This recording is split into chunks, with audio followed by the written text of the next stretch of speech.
I love my job, but if my work did not pay me for the job that I did, would I still love my job? With this thought, I would like to move to part two of this long video that I'm making on office politics, toxic work culture, and the future of work, basically. So, have you ever asked, why do you work? As in, why do we do jobs to earn, right? I mean, of course, to earn a living. But ask yourself honestly, why do you do the job that you're doing? Because what many of us don't realize is a lot of times we do the jobs that we are doing not for ourselves. I mean, of course, to pay the bills and stuff, to buy things, to afford EMIs, but a large part of it is also driven by this need to prove that you are leading a stable life, a stable, secure, successful life. And you need to prove this to a certain group of people who have helped in indoctrinating this inside of you. A lot of times we say, I love my job, I love what I do. Of course, there's like no reason not to. But what is the job basically? Like, what does it all boil down to? You are essentially giving your time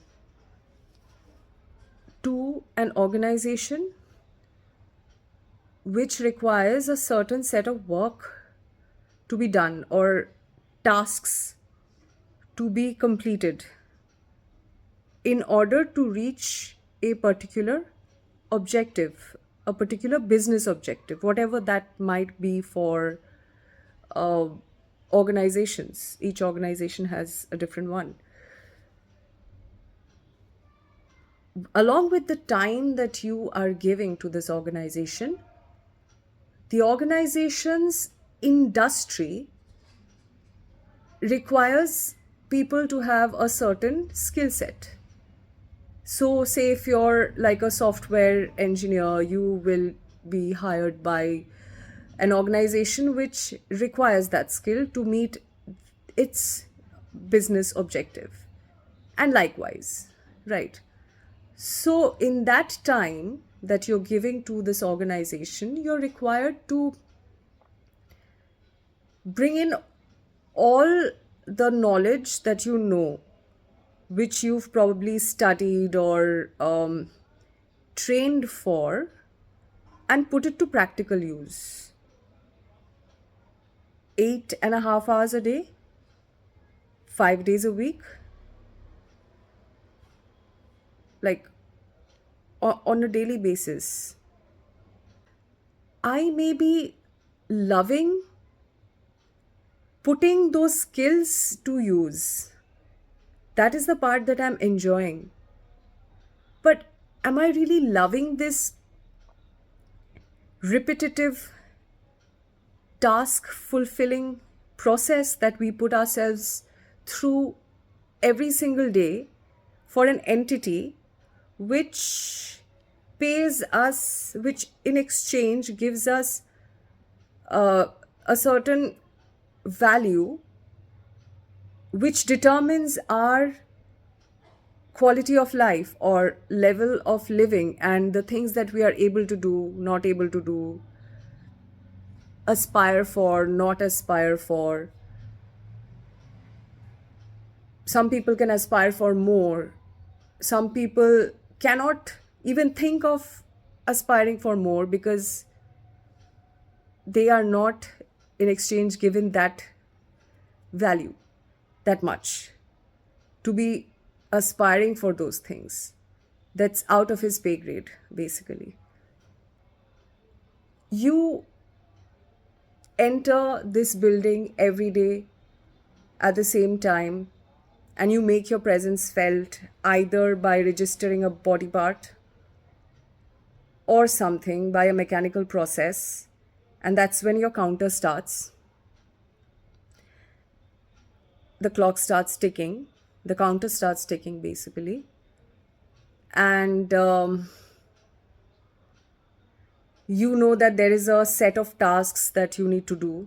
You sit on your desk, open your laptop, or switch on your desktop, whatever, and you start doing that. Absurdities like you're asked to just copy a set of data from two sheets to one single sheet, and that is work. That is work. What are you doing? I mean, you're just copying some data from one Excel sheet, from one Google sheet to another Google sheet, and naming it something different. And then, with high importance, you're mailing it to a certain group of people. And then, as bonus, you get to hear things like, "Maza nahi aaya." You don't understand the brand aesthetics. What is this? Is this even a campaign? ये तो सस्ता creative है, ये तो सस्ता है, सड़क छाप है. You get to hear all of this. And then you realize, are you that bad? And then what happens is you wait for Friday. कि ठीक है, okay. Saturday, Sunday, holiday. Weekends. Some people don't even have that luxury as well. They have to work Saturdays, or worse, they have shift work. I mean, what a shitty concept is that, where you have to start working when the sun has set. So today, as I was leaving my office around 6:40, I saw from the opposite direction bunch of youngsters walking in with the ID cards around their neck. They were just walking in. As I was walking out, they were just walking in beside me, one after the other, entering. I'm sure what will they do next? They'll take the elevator, uh, stop in on the floor of their office, take the ID card, they're going to punch in. Okay, their clock starts ticking, their counter starts ticking. And they're going to open their or switch on their systems and start punching. And you know what I observed was none of them, not one of them, had a smile on their face. They were all entering as if they were entering a funeral home or a crematorium, whatever. The look of dread on their faces. I'll tell you, the socio-economic category of these people were mostly from the outskirts. It's very obvious. I'm not making any differentiation that way here, but I mean, come on, you can understand. They're hardworking people, and they come, maybe they have to change 3 buses on the way, or they have to travel a long way on a rapido, like a bike. Their backs hurt, and they know that by the time they will walk out, it'll be morning, like the sun will be up. So they were walking in, and I am sure that these people do not earn more than 18K a month, or maximum 25K a month. Serious. For what? Serving overseas clients. When we go to sleep, they are staring at the monitor. They are probably gathered around the water cooler or just getting themselves yet another cup of coffee, just to keep that drive in them. Look, some people enjoy this, okay? I'm sure. What's there not to enjoy? But I'm sure most don't. I mean, it screws up with your system, with your body system. How can this be even allowed? Seen people in my organization. I would like to talk about one particular person without mentioning the name. Obviously, I will not mention any names here. Imagine this ex person. He has worked in this organization for the last more than a decade, like 12 years, more than a decade. Yeah, 12 to 14 years, anything between that, 12 to 14 years. So this person recently basically got demoted publicly. Demoted in the sense, the position he was working in, like he's now put into the position a rung below that, a rung below that. That position has been artificially created. It's very obvious. He basically got demoted. And I've also heard that people who stick along for such a long time, their salaries also don't increase. It's not like you spend years and decades and your salary is going to magically rise. It never happens like that. In fact, it doesn't. It doesn't. People who have stayed for many, many years in organizations, the rate at which their salary has risen, increased, is very small. And on top of that, he got demoted. He's the kind of person who will work through even the death of a family member. He's working. Even if he's not in office, he's taking calls and he's writing mails. And to add to that, there's office politics. There's various levels of disruption. There's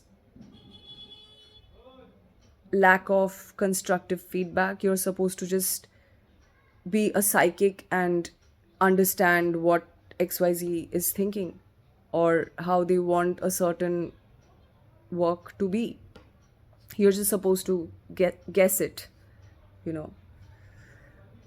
All these things combined, and then there are people who would snitch on you or who would just try to sort of kick you down or make you their ladder and take all the credit. Does that make sense? I mean, all these things put together is like such a burden, such a stress, and it is not even often justified by the amount of the compensation amount. It's not. I mean, there's no scale for that as well. There's just absolutely no scale for that. Randomly people get paid. I mean, even today I have junior colleagues like working for peanuts. Yep. So these are some questions to ponder about. I also realized that this is going to be a really long series with a number of videos thrown in. I will try to stitch them together as best as I could to make it sound coherent and, which drives to a point that I want to make here. So, yeah, I think we are almost reaching 20 minutes. I don't want to take any more time. I will come to the crux of the issue in my next video, so stay tuned. This is going to be spicy.